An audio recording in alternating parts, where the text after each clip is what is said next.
Olá, boa tarde. Ai, mãe do céu. Starting well, it's starting well. It's okay. First of all, welcome to Portugal. Are you enjoying yourself? Yes, it's beautiful here. I love Portugal. I wish we were staying here longer. It's the most beautiful city I've ever been in. Do you already have a favorite from our country? Something that you really, really liked?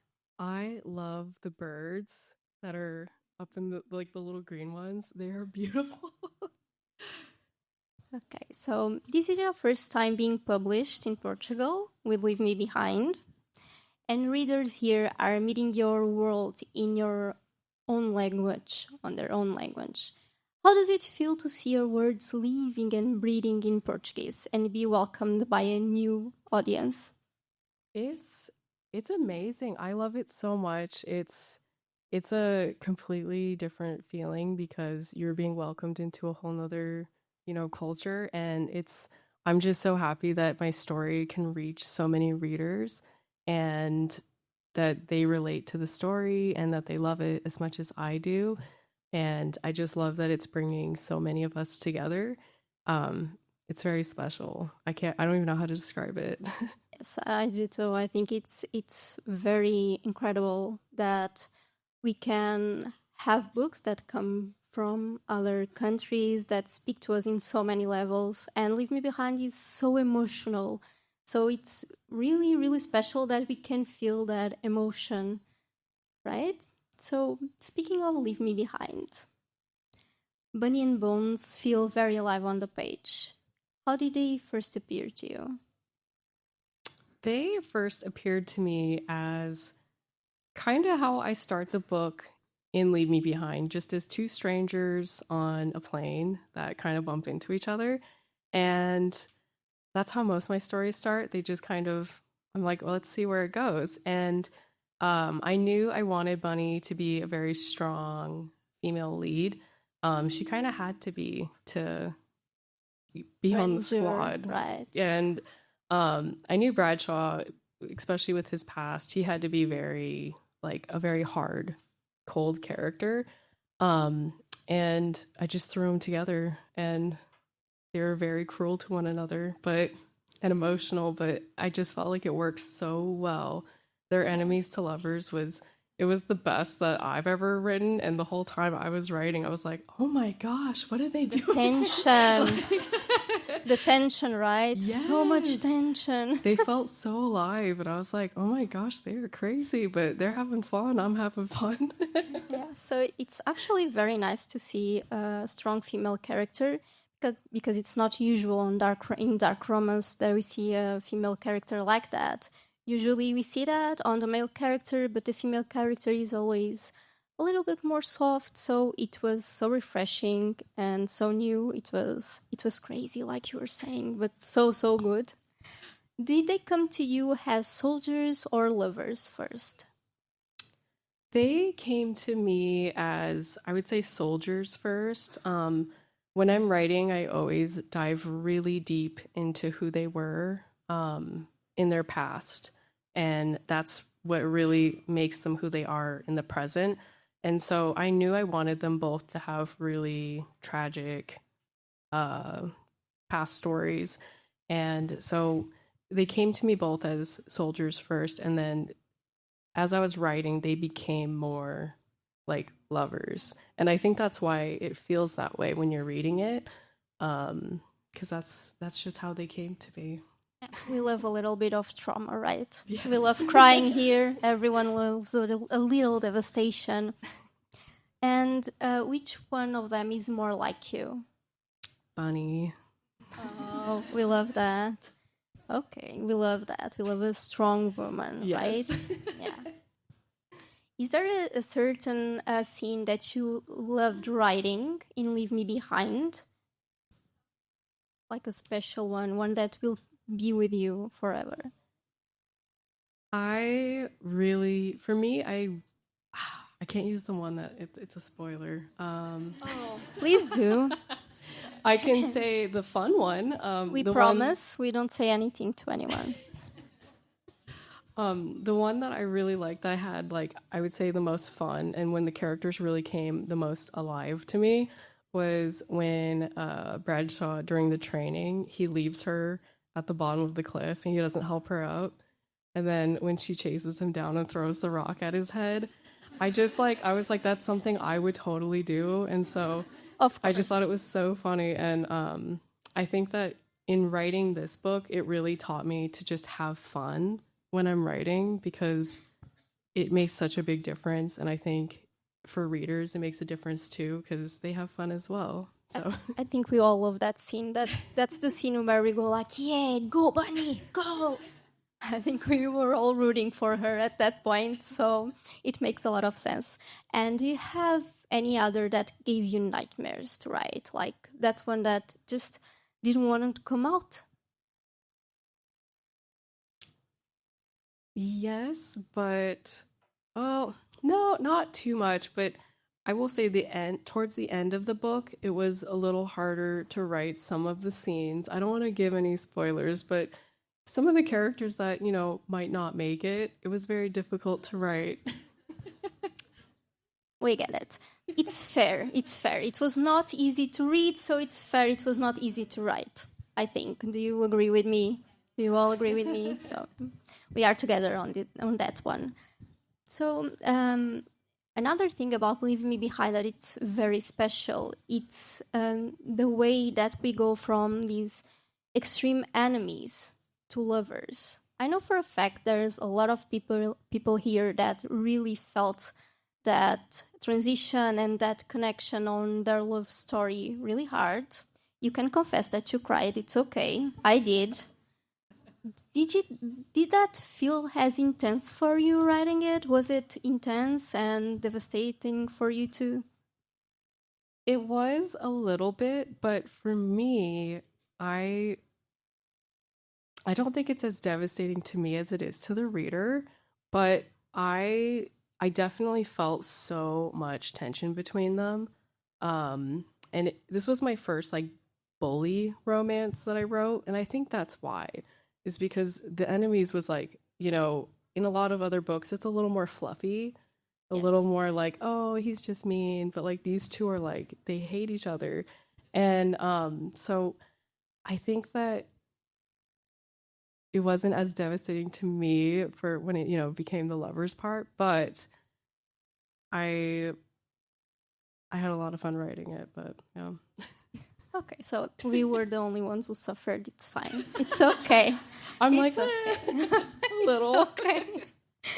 Let me just ask you, how do you balance your darker themes with the hope and the recovery that we see on your books? Because there's a lot of trauma, but there's also a message of hope in the end, right? Although you did what you did, and we know it, it's okay. But how do you balance these two?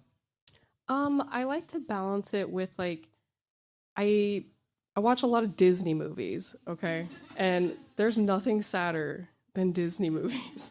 Yes. And I think that that's where I learned that kind of trick of like, having so much tragedy, but they're always holding on to something. Mhm. And I think that it's easy for me to balance it because it's easy to, I think a lot of people relate to it, but I don't want to speak for everybody.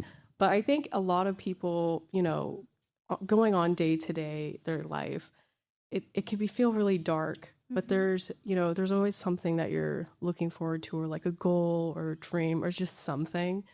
And I balance that with like giving them something small to like just Hold on to. to hold on to, and that Yeah. really keeps them going through.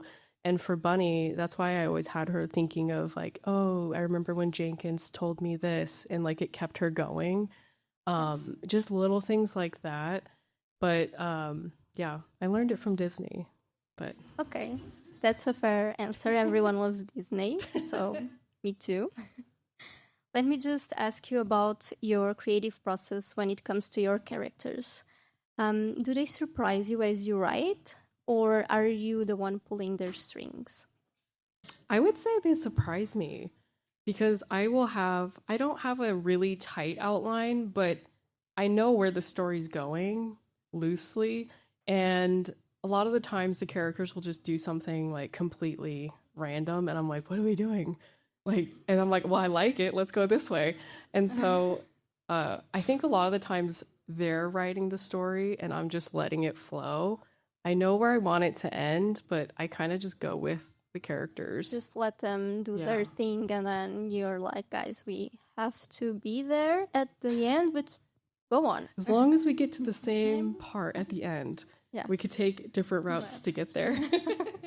I think that's very funny how the characters speak to you and you let them do your thing. I don't think I've ever heard another writer say that, so it's very curious. I cannot, like, if I write a very strict outline, I get bored. And I think it's because I already know what's going to happen. So I'm like, I get bored. Yeah. And so it's like watching a movie in my head almost. And so when I'm writing, it doesn't even feel like I'm thinking of it. It just feels like it's just coming out. That's awesome. Yeah. We also know that you are a very versatile writer. So you have dark fantasy romance, you have dark fantasy, you have gothic romance. How do you balance everything? Is there a favorite genre, or which is more difficult for you? I write both because again, I get very bored. And if I stay in contemporary too long, I just find myself really wanting something fantasy. And so I like to switch. It keeps my stories fresh. And fantasy is definitely harder to write because you have to like explain a room down to like a small detail. And I hate world building. I could do a little bit of it, but at some point I'm like, let's just go with the plot, you know, like the room's not speaking to me, the characters are. But I find that like a lot of my dark contemporary romance readers who don't normally read fantasy because of the same thing, the world building is so intense, a lot of them appreciate that my fantasy books aren't as detailed. Yes. Like when it comes down to the nitty-gritty things. So yes. Yeah. I really enjoyed Once Upon the Demon Heart because of that. It was very straightforward and there was always something happening, not so much about the world building. So yeah, I would say you're completely right. And you can keep writing that. We will love it anyways. So is there a favorite of the genres that you like to write? We know that fantasy is not a favorite because of the world building. Is there a favorite? Yeah, I think my favorite is I really like writing the dark military romance. It's just so fun and there's so many avenues that it can go. Watching action movies really helps because I don't know a lot of that stuff. But and playing video games, that's how I wrote Leave Me Behind. I was playing Call of Duty with my husband. Yes. And like he's always teaching me things like, no, use this one. This one's better. I'm like, oh, okay, why? But yeah, so it worked. It's all did. That matters. It worked. So we know that you have several other books published. You wrote the Alcross Academy series, the Pine Hollow. You have the Arlo Sanctum series, right? How did your writing career come about? Was it by chance? Was it something that you thought, I really want that, so I'm going to work for that? Yeah, I always wanted to tell stories. I just never, especially coming from a really small town in Montana, I was just like, you know, that's so far out of my reach. Like, you know, because I always thought you had to live in a big city and have connections to be, you know, to be in that world. And I actually used to work in insurance. And oh, I work in insurance. Oh, you too? I get you. Okay, I get you. But I was just one day I was like, you know what? I have so many stories I want to tell. So I just started like writing loosely. And once I had like 10 pages, I was like, this is getting kind of hard. And so, but I found a lot of like the community, the author community and people who teach authors how to write and how to story, like build your plots and stuff. I just watched a lot of them on YouTube, and it really helped me learn how to write. And that's how I started. And my first book was A God of Wrath and Lies. And I just self-published it. I did query it. I queried like 100 agents, and they were all rejections. Or I didn't hear back at all. But I waited a few months, and I was like, I'm tired of waiting, so I'm just gonna do it myself. And that's what I did. And then it just kept going. And how was the feeling when you saw Leave Me Behind became like number one in various charts? It was like crazy. We would see Leave Me Behind everywhere on TikTok, on Instagram, everywhere. I remember that I first read your book when it came out, Leave Me Behind. And I was on TikTok, and there was always videos talking about attention and how they hated each other, but then they end up together. And I was like, oh my God, I need that. I'm gonna read that. And I fell in love. So how was it for you to see everyone going crazy about a book of yours after having so many rejections? It's weird because it's nice because I had so much experience before it came out. And so by the time that it did, get really popular, it was very like a high achievement that I achieved. And I was very like, grateful and happy. And Did it felt surreal? It still feels surreal. Every day I wake up, I'm like, I'm a famous writer. What's going on? Yeah. And it does feel surreal. And but I think that because like I had written so many books beforehand, it really helped me, know the industry. And, since I already had so many out, it really like, I'm trying to think of the word. It was very validating to finally have one that, like the world really loved. And it's very crazy to me that it's, not just in the US, it's like worldwide, like so many people love it. And that's what I write my books, to go for is I want it to reach people's hearts. And that's why I make them sad. Because I want people to feel something. We forgive you, right? We do? Yeah. So regarding your writing career, is there something that you really love about it and other thing that you really don't like it? How is it? It's good. I like it.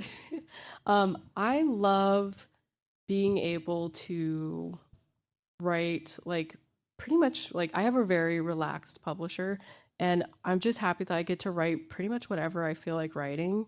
And it's very like freeing to just express, emotions. And I love that. I think the most important part is that so many people relate to it, and it means so much seeing that back. And I really feel it in the community, even on social media, where Yes. sometimes it can be, you don't feel that way, but it's been very positive, and it gives me hope for humanity. That's awesome. Yeah. Yeah, we know that right now, like social media can be a little bit harder on Oh, yeah. some authors. There's something crazy going on with the world. So it's very nice to hear that you're okay, you're good, and your fans love you. For sure. We do, right? Yes. Are you timid today? Why aren't you answering? Let me just ask you, since you began writing, have you been making discoveries about yourself? Have something changed about yourself?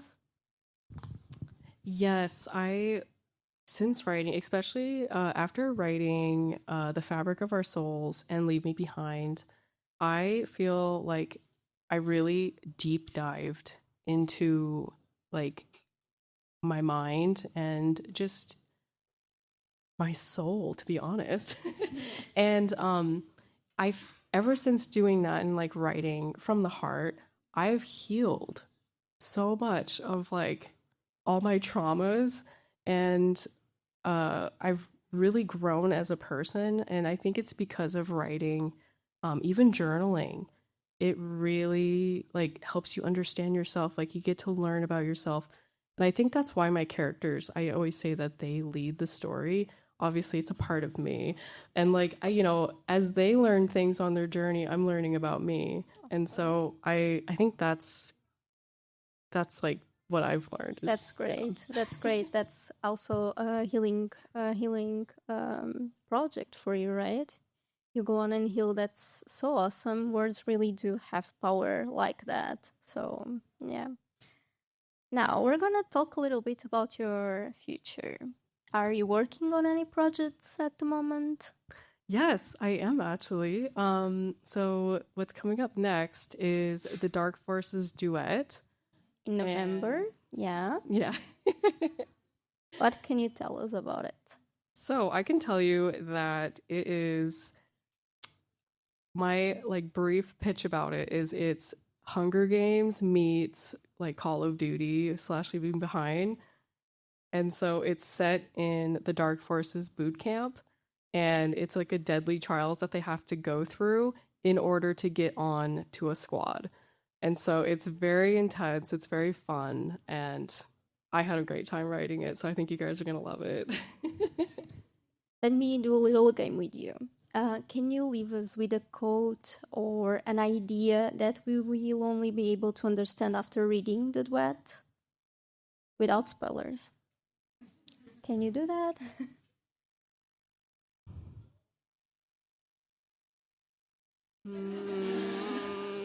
Maybe not. I don't know if I can. It's okay. I would say like just one word. Okay, it's fine. Whatever you want. I'd say morphine. Oh. Oh my god. There's a song with that name. I just hope you didn't use that song in that book. I'm gonna need tissues, like a lot of them. I'm gonna see my future. Is there a genre or a format you haven't tried yet, but you want to? Of writing. A genre that you haven't tried yet, but you want to try it?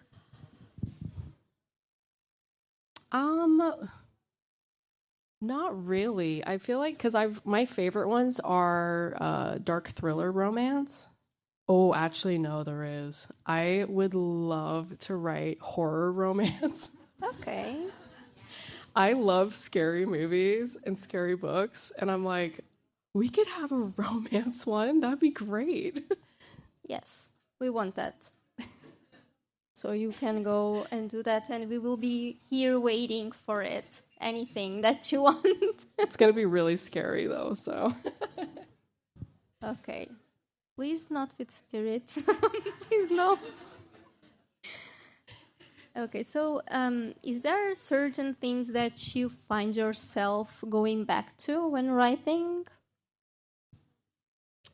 Going back to as in like tropes or Yes.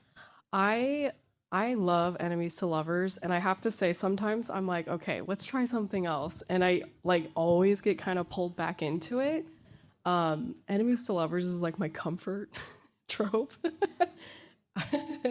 But enemies to lovers, forced proximity. That's I love awesome. forced proximity. That's awesome. One of my favorite tropes is bully. So Yes. you did it with Leave Me Behind. I love it so much. It's like perfect. So enemies to lovers and bully, it's like the perfect combo. So yeah. Now, in the tropes conversation still, we have a little game for you. Okay, I'm going to try and explain it. I'm going to read now. Okay, I'm sorry. It's just to explain to you. It's a little game of kiss, marry, or kill. Okay? So I'll give you 3 options, and you have to choose which one you would kiss, marry, or kill. But the marry on the first one will be the challenge for your next book, hypothetically. So we're giving you ideas. In the second one, it will be the marry and the kiss. I'm going to give you the teams right away, okay? Okay. And in the last one, it will be the scenario, right? So first on genre, dark romance, dark fantasy, or dystopian fiction. Kiss, marry, or kill. I would marry dark romance. And do I have to do the other ones too? Or just the first one? Do all of them? No, you have to do all of them. Okay. I would Okay. marry dark romance. I would kiss the fantasy, and then I would kill the dystopian. Okay. Now on tropes, we have second chance, forced proximity, and bully. I would marry bully. I would kiss the forced proximity, and I would kill the second chance. I'm not a fan. It's okay. And for the last one, we have the scenario, urban, historical, or fantasy. I would marry urban. Yeah. I would kiss fantasy, and then I would kill historical. Okay. So after the game, we have a dark romance, with the first trope being forced proximity,